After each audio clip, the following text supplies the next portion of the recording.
প্ৰেমে নামানে একোৰেই বাধা হয়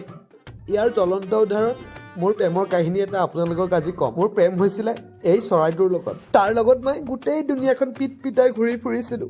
কিন্তু আমাৰ ঘৰত তাৰ কথা গম পালে জানো মোক সোধাই এৰিব এদিন তাক মই পলাই লৈ আনিলোঁ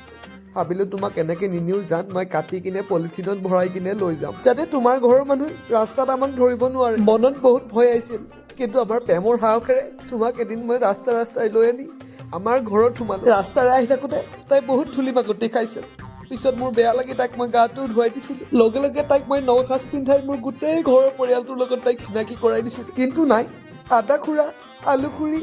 পিঁয়াজ ককাইদেউ আৰু বিলাহী খুৰাইও আমাৰ সম্পৰ্কটো মানি নল'লে তাকে দেখি মই এটা সিদ্ধান্ত ল'লোঁ নাই মই তোমাক জান ভাজিয়ে খাই পেলাম পোনপ্ৰথমে মই তাত চেনি অকণমান দিলোঁ তাৰপিছতে মোৰ মৰমৰ জানজনীক তাত বহাই দিলোঁ তাই চকু পানী ধাৰ ধাৰকৈ বৈ আহিলে আমাৰ মৰমৰ সোৱাদ বাঢ়িবলৈ তাত আৰু অকণমান নিমখো দি দিলোঁ তাৰপিছত মোৰ জানজনীক লুটিয়াই আছোঁ ভাজি আছোঁ লুটিয়াই আছোঁ ভাজি আছোঁ তাৰ লগতে মোৰ ঘৰৰ আৰু এজন সদস্য পিঁয়াজ ককাইদেউকো মই ভাজি পেলালোঁ ঠিক তেনেকৈয়ে এজন মোৰ ঘৰৰ সদস্য মই ভাজি পেলালোঁ আৰু শেষত মোৰ জানজনীক মোৰ অন্তৰৰ ভিতৰলৈ ভৰাই দি দিলোঁ চোৱা জান মোৰ ভিতৰত তোমালৈ কিমান মৰম গম পাইছোঁ আপোনাৰ বহুত দুখ লাগিছে চকুৰ পানী ধাৰাসাৰ বৈ আহিছে আৰু যিয়ে নহওক এতিয়া ভিডিঅ'টো শেষ কৰোঁ আজিলৈ ভিডিঅ'টো ইমানে